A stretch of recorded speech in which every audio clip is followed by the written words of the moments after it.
हम सभी का परम सौभाग्य है कि आदरणीय गुलजार दादी जी हम सभी का क्लास कराएंगी। कोई श्रेष्ठ कर्म सामने आया है, जितना चाहा था उससे ज़्यादा पाया है। दादी गुलजार जी को देख बाबा याद आया है। सौभाग्यशाली हैं हम ब्राह्मण जो आपका सानिध्य पाया है।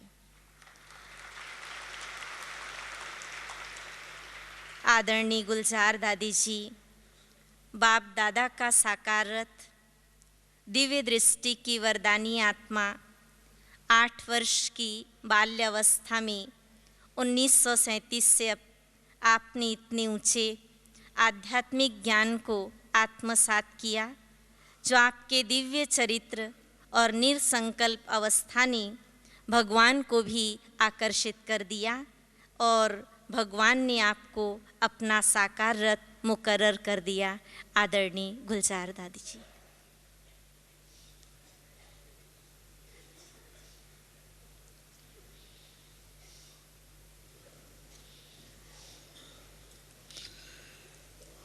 ओम शांति।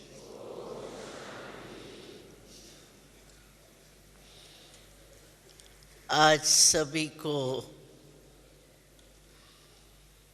अभी फरिश्ता स्वरूप की स्मृति दिलाई, अनुभव कराया। तो अभी भी सभी उसी फरिश्ते रूप में स्थित है ना? क्योंकि अभ्यास इसीलिए कराया जाता है कि वो अनुभव सदा रहे। तो मधुबन में विशेष वायुमंडल भी बहुत शक्तिशाली है और आप सभी मधुबन में आकर बेफिक्र बादशाह बन जाते हैं। कोई फिक्र है क्या किसको? घर याद है? बच्चे पोतरे दोतरे याद है क्या? वो वहाँ अच्छे पल रहे हैं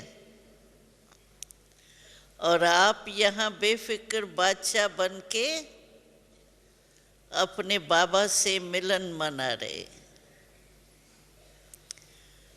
तो बेफिक्र बादशाह बनना अच्छा लगता है ना? यहाँ कोई भी फिक्र नहीं है, न दफ्तर जाना है, न स्कूल में बच्चों को भेजना है, खाना बनाना है, बिजनेस में जाना है। कोई फिक्र है क्या? यहाँ सिर्फ पढ़ाई और पढ़ाने वाले की याद तो सुता ही आती। तो ये दिन जो बाबा हमको चांस देते हैं ना, क्योंकि हर साल में एक बार तो बाबा चांस देता ही है सभी को, जो आने चाहे, सिर्फ नियम पर चलने वाला हो। कायदा बहुत फायदा देता है। जो कोई भी कायदे पर नहीं चलता ना, तो फायदा इतना नहीं होता है जितना होना चाहिए। कई भाई बहन कहते हैं अच्छा तो बहुत लगा मधुबन, शक्ति भी मिली, लेकिन जितना बाबा कहता है उतना तो अनुभव नहीं किया। क्यों नहीं किया? अनुभव के खान पर कोई जाए और अनुभव के खान से अपने को भरपूर नहीं कर पाए तो खान तो भरपूर है ही, लेकिन लेने वाले की अपनी हिम्मत की बात है। तो यहाँ भिन्न भिन्न आत्माओं द्वारा अनुभव कराने के क्लासेस चलते ही रहते हैं। यहाँ के दिनचर्या के हिसाब से देखो तो एक क्लास पूरा होता है, फिर चाय या खाने की थाली मिलती है या पानी का गिलास पियो, चाय का गिलास पियो और क्लास करो। और क्या काम है यहाँ? लेकिन अनुभव के खान पर आए हो तो इस अनुभव के खान से जितना अनुभव करने चाहो उतना कर सकते हो। क्यों? कि बाबा ने विशेष आपको निमंत्रण दिया है, आओ बच्चे, आओ बच्चे। तो भगवान ने बुलाया है तो भगवान क्या नहीं दे सकता?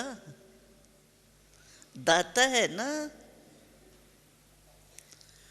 तो दाता के निमंत्रण पर आए हैं, इसलिए जितना लेने चाहो उतना ले सकते हो। यहाँ मधुबन में समय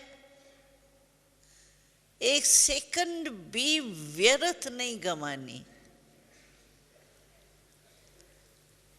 क्योंकि यहाँ वायुमंडल, परिवार, बड़े बड़े अनुभवी भाई बहनों का संग है। तो संग का रंग तो लगता ही है ना। ये जैसे एक आपको हर साल में लॉटरी मिलती है, गोल्डन क्या डायमंड लॉटरी। इस लॉटरी को लेकर के आप अपने को बहुत भरपूर कर सकते हैं। कहाँ भी बुद्धि नहीं जाए, क्योंकि जिम्मेवारी है ही नहीं कोई। जिस जोन की जिम्मेवारी है वो ड्यूटी कर रही है, आपको क्या करना है?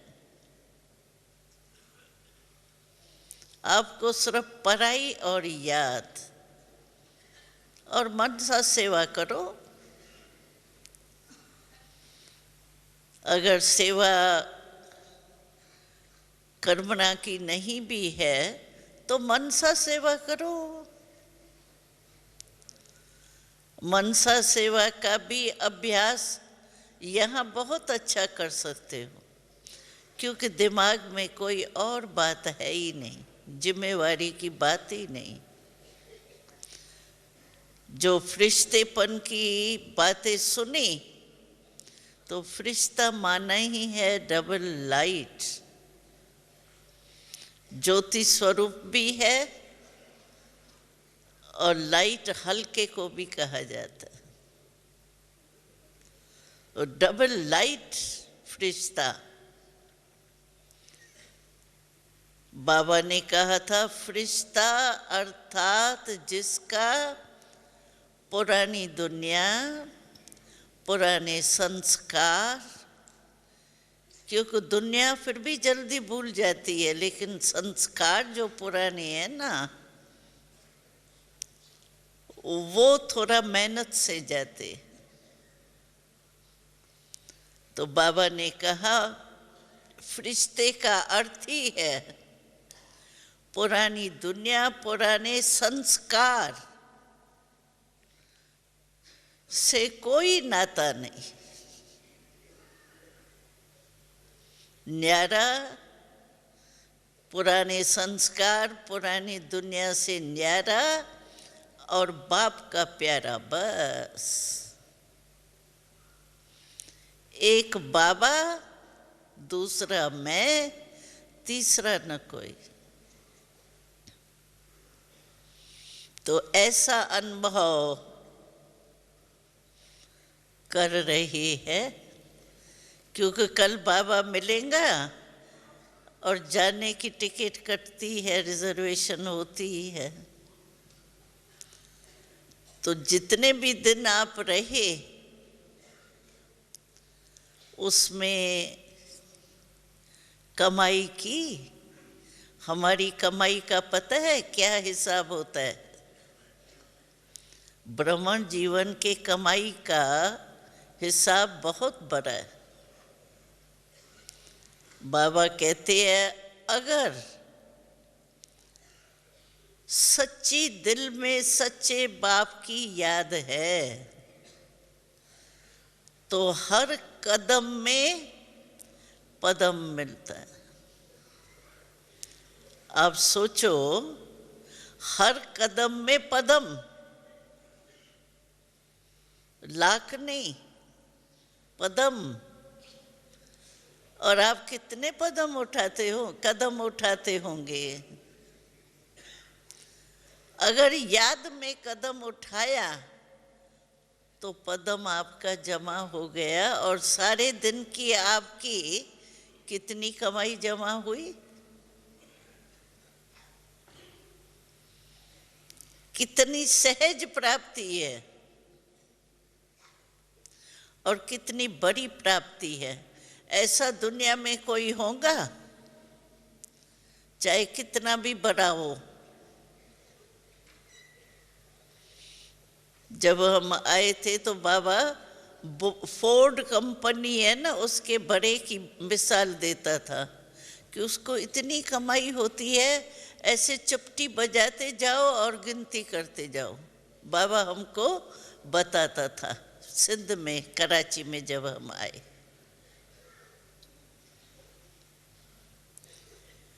लेकिन उसकी हमारे आगे क्या हुई?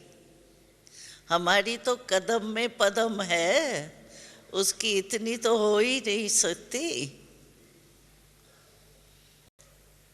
क्योंकि हमको कमाई कराने वाला देखो ना कौन है, दाता है ना, उसके पास तो कोई कमी है ही नहीं। इसलिए बहुत कुछ मिल सकता है।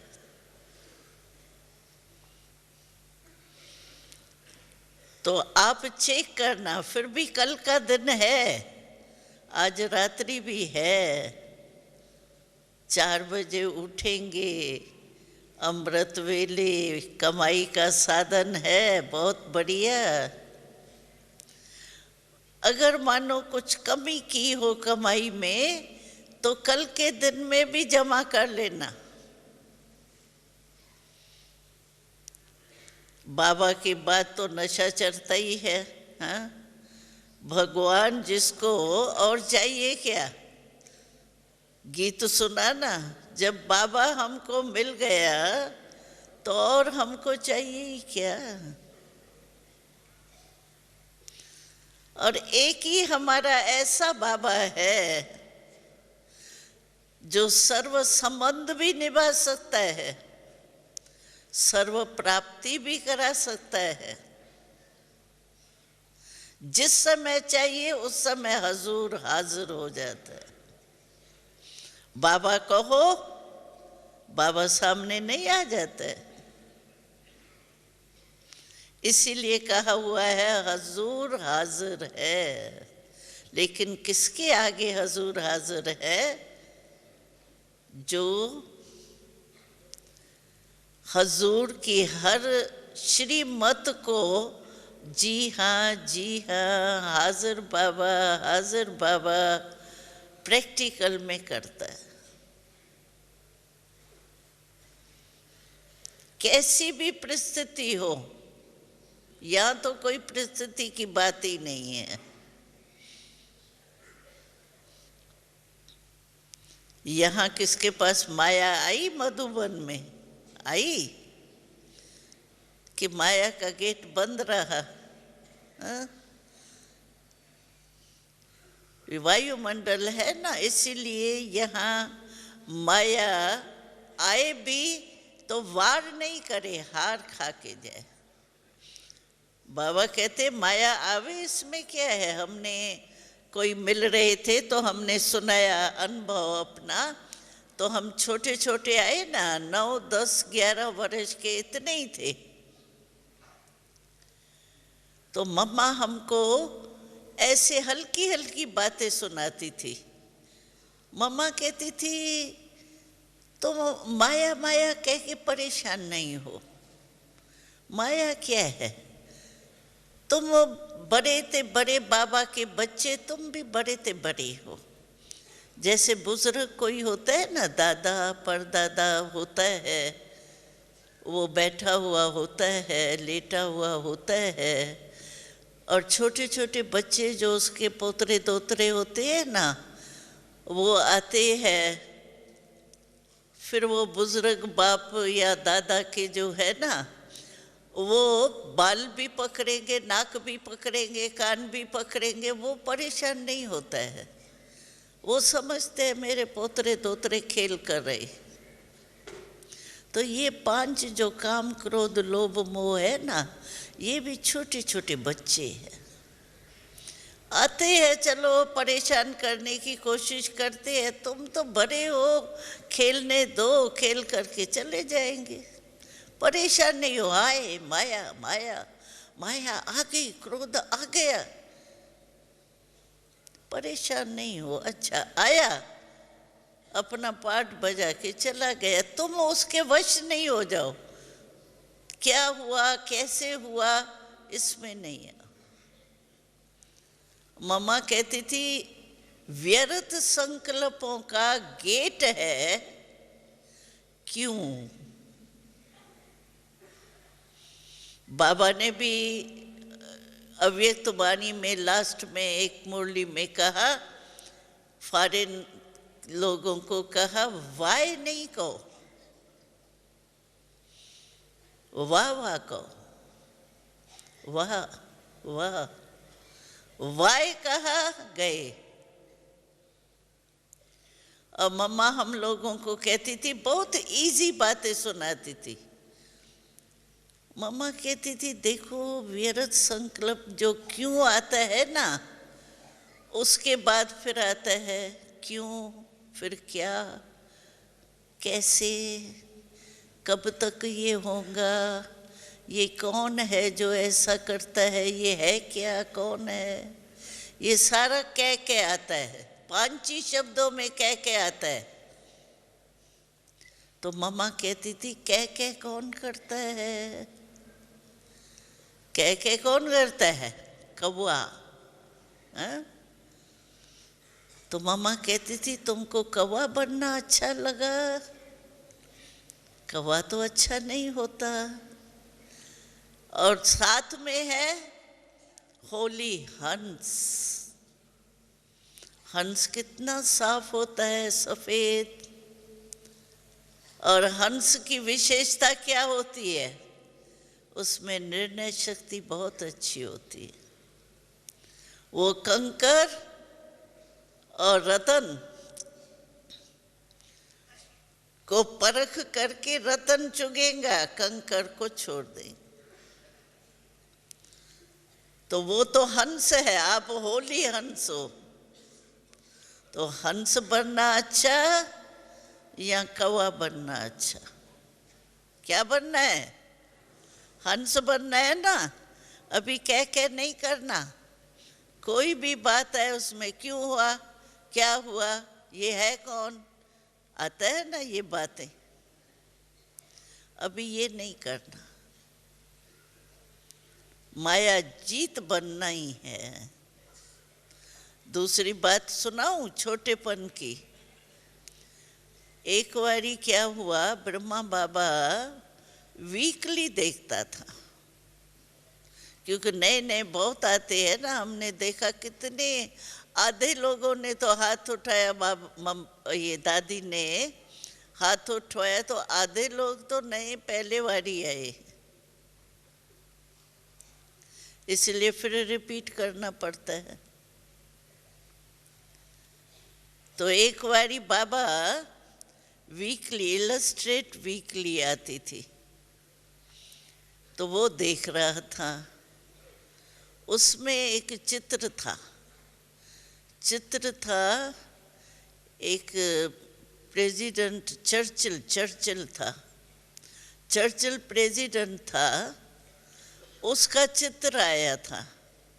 उसके चित्र में क्या था, वो ऐसे दिखा रहा था, तो ये क्या बन जाता है, विक्ट्री।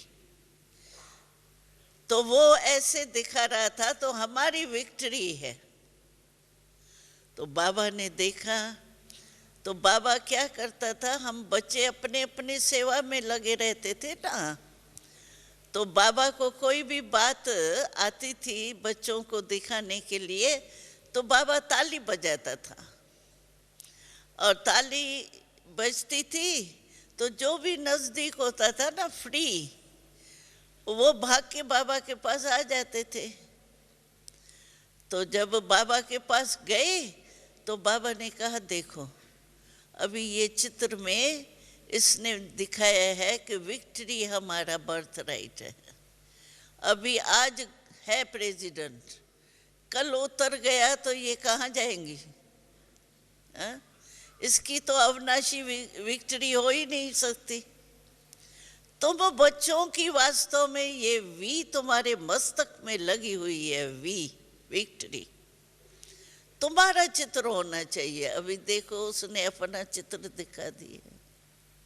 हम लोगों को नशा चढ़ जाता था, बस हमारे मस्तक में विजय की वी लगी हुई है, तिलक लगा हुआ है। तो आपके मस्तक में भी विजय का तिलक है ना? हाँ, विजयी है ना। पांडवों को क्या दिखा है? विजयी पांडव। तो सभी भाई कौन है? विजयी पांडव है ना, हार खाने वाले नहीं, लड़ाई करने वार करने वाले भी नहीं। बाबा ने कहा, देखो ये जो श्री राम का चित्र दिखाते हैं ना, तो सदी उसके पीछे ये दिखाते हैं, तीर कमान में तीर पड़े हुए, ऐसे तीर कमान दिखाते, कितना बोझ है। और श्री कृष्ण के पास क्या दिखाते हैं? मुरली कितनी हल्की है। और वो तीर कमान का, ये जो कमान उस तीर डालने का होता है, वो कितना बोझ है। तो कहा राम अर्थात कुछ न कुछ बोझ रह गया, इसीलिए तीर कमान वार करता ही रहता है, लड़ाई करता रहता है। कुछ न कुछ लड़ाई करने का अंत तक रह गया, उसकी निशानी तीर कमान दिखाते। और श्री कृष्ण पास हो गया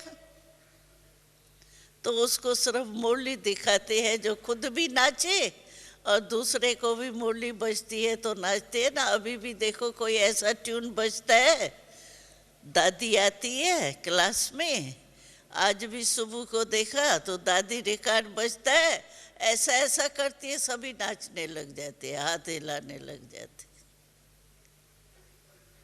तो देखो रिकॉर्ड सुन करके दादी का हाथ चला, आप सभी भी खड़े होके ऐसे ऐसे करते रहते।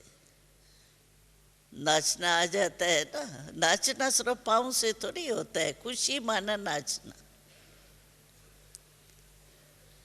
तो ऐसे बाबा कहते हैं युद्ध नहीं करो बार बार। बाबा ने एक बारी कहा ना, बच्चे देखो कितने चतुर है। कहते हैं बाबा हमने 2 घंटा योग लगाया, योग में बैठे थे। बाबा पूछता है 2 घंटा योग में बैठे, योगी बन के बैठे या योद्धे भी बने? क्योंकि व्यर्थ संकल्प आया, उसको हटाया तो योगी हुए या योद्धे हुए? योद्धे हो गए ना। तो बाबा ने कहा, कहते हैं 2 घंटे योग में बैठे, लेकिन योगी भी बनते रहते, योद्धे भी बनते रहते। तो योद्धा नहीं बनना है, बार बार बार बार बार बार करो नहीं। मुरली माना खुशी में नाचते रहो, नचाते रहो, नाचते रहो, मन की खुशी। पाँव का नाचना नहीं शुरू कर देना, लेकिन मन सदा खुशी में नाचता रहे। ये निशानी है सूर्य वंश की। और बार बार युद्ध करना पड़े तो वो निशानी है चंद्रवंश की। अभी अपने आप को देखो, कहीं कहते हैं पता नहीं मेरा भविष्य क्या है। बाबा बता देवे ना मैं क्या बनने वाला हूँ। बाबा कहता है मैं नहीं बताऊंगा तुमको, लेकिन मैंने आपको आईना दे दिया है। जैसे नारद के आगे आईना रखा ना, भाई तुम खुद ही देखो तुम कौन हो। तो आईना दिया है बाबा ने, हमको नॉलेज दे दी है। बाबा कहते हैं आपको अगर देखना हो ना मैं राजा बनूंगा या नहीं बनूंगा, तो उसका आईना ये है कि आप अपने आप को देखो। इस समय बाबा ने हमको स्वराज अधिकारी बनाया है। स्वराज दिया है ना स्वराज। तो बाबा कहते हैं इसमें देखो सारे दिन में स्वराज अधिकारी बना। सब कर्म इंद्रिया मेरे कंट्रोल में है। राजा उसको कहा जाता है जिसके कंट्रोल में सब हो, प्रजा उनके कंट्रोल में हो, तब कहेंगे राजा अच्छा है, नहीं तो राजा थोड़ी कहेंगे। तो आप इसमें देखो, चेक करो अपने सारे दिन में सब कर्म इंद्रियां जो है वो मेरे कंट्रोल में है। आंख तो नहीं धोखा देती, मुख तो नहीं धोखा दे देता, कुछ उल्टा सुल्टा बोल लिया,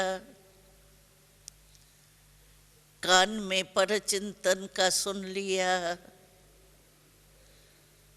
तो कोई भी कर्म इंद्रिया, दिमाग में फालतू संकल्प चल रहे हैं, तो ये कंट्रोल नहीं है ना। स्वराज का पूरा कंट्रोल नहीं है। तो स्वराज नहीं है तो विश्व का राज मिल ही नहीं सकता है। इसी से आप समझ लो कि मैं राजा बनूंगा, रॉयल फैमिली वाले बनूंगा, या रॉयल प्रजा बनूंगा, साधारण प्रजा बनूंगा। इससे आप समझ लो अगर स्वराज नहीं तो विश्वराज नहीं। ये आईना है। अपने आप को तो सभी देख सकते हैं ना, चलो दूसरे को नहीं देख सकते हैं, और दूसरे का चिंतन करना जरूरी भी नहीं। लेकिन अपने आप को तो चेक कर सकते हैं ना, मेरी सर्व कर्म इंद्रियां मेरे कंट्रोल में है।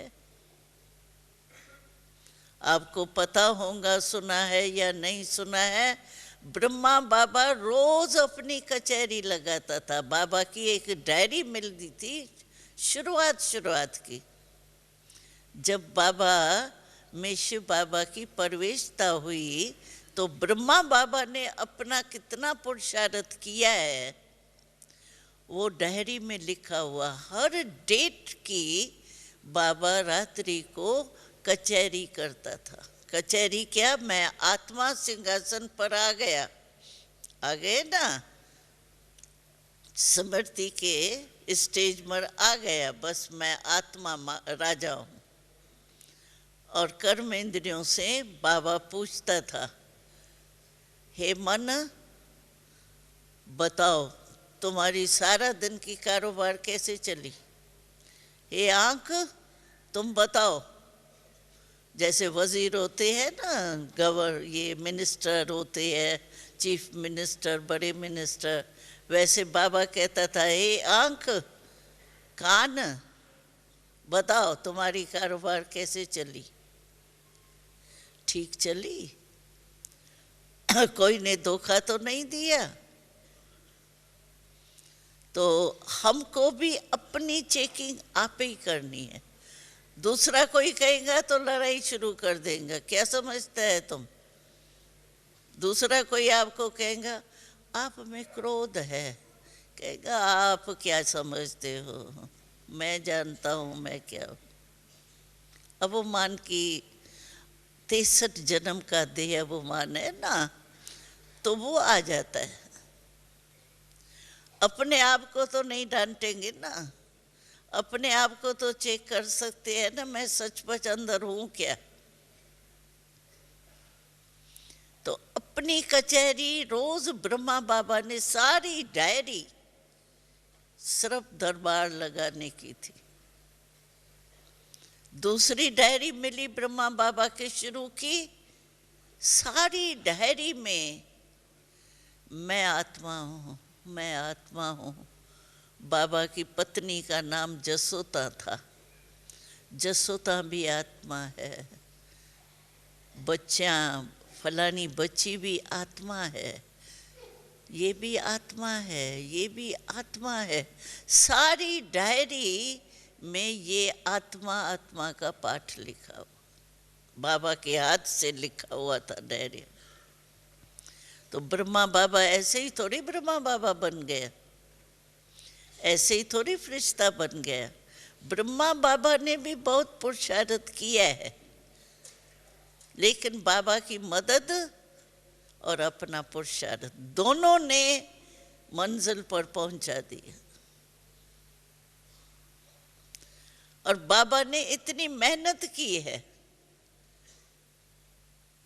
तो हमको कितनी करनी पड़ेगी? वैसे आदत पड़ जाती है अपने चेकिंग की, तो ऑटोमेटिकली चेकिंग होती है। और अपने ऊपर अटेंशन तो देना ही चाहिए ना। चेक करेंगे तभी तो चेंज करेंगे ना, चेक ही नहीं करेंगे हमारे में ये कमी है तो चेंज कैसे करेंगे? बाबा कहते सिर्फ चेक भी नहीं करना, सिर्फ चेक करते रहो, नहीं आज योग मेरा ठीक नहीं था, आज पता नहीं मेरे में ये आ गया, क्रोध आ गया, लोभ आ गया, पता नहीं मेरा भाग्य है या नहीं है, मैं तो ठीक समझता हूँ मेरे को आगे बढ़ने की हिम्मत ही नहीं है। सिर्फ चेक करेंगे तो दिल शिकस्त भी हो सकते हो। लेकिन बाबा कहते चेक करके फिर चेंज करो। चेंज कैसे करेंगे? शक्ति द्वारा, समाने की शक्ति, सहन शक्ति, इससे अपने को चेक करो और शक्ति से चेंज करो। चेक और चेंज ये दोनों साथ साथ, क्योंकि हम लोगों ने सभी ने बहुत हिम्मत रखी है। किसी से भी पूछो आपका लक्ष्य क्या है, कहते हैं बाबा के समान बनना है। सभी यही जवाब देते हैं, बाप समान बनना है। तो बाप तो बहुत श्रेष्ठ, ब्रह्मा बाबा देखो हमारे आगे तो बहुत सहज है, और आप लोगों के लिए तो बहुत बहुत सहज है। क्यों? आपके आगे एग्जाम्पल है। अच्छा, आप ब्रह्मा कुमार बने, ब्रह्मा कुमार क्या होता है आपके आगे कितने दृष्टांत है, सामने है। ऐसा ऐसा ब्रह्मा कुमार बनने से ये करना है, ये होना है। हम लोगों के आगे सिर्फ ब्रह्मा बाबा था, लेकिन ब्रह्मा बाबा के आगे क्या था? कोई एग्जाम्पल नहीं था। फिर भी बाबा ने देखो कितनी हिम्मत रखी। इतनी हिम्मत रखना, सारी विश्व की आत्माएं कितनी है, सब कहते हैं परमात्मा सर्वव्यापी है, और एक ब्रह्मा बाबा ने कहा सर्वव्यापी नहीं है, परमात्मा कहता है। आप सोचो,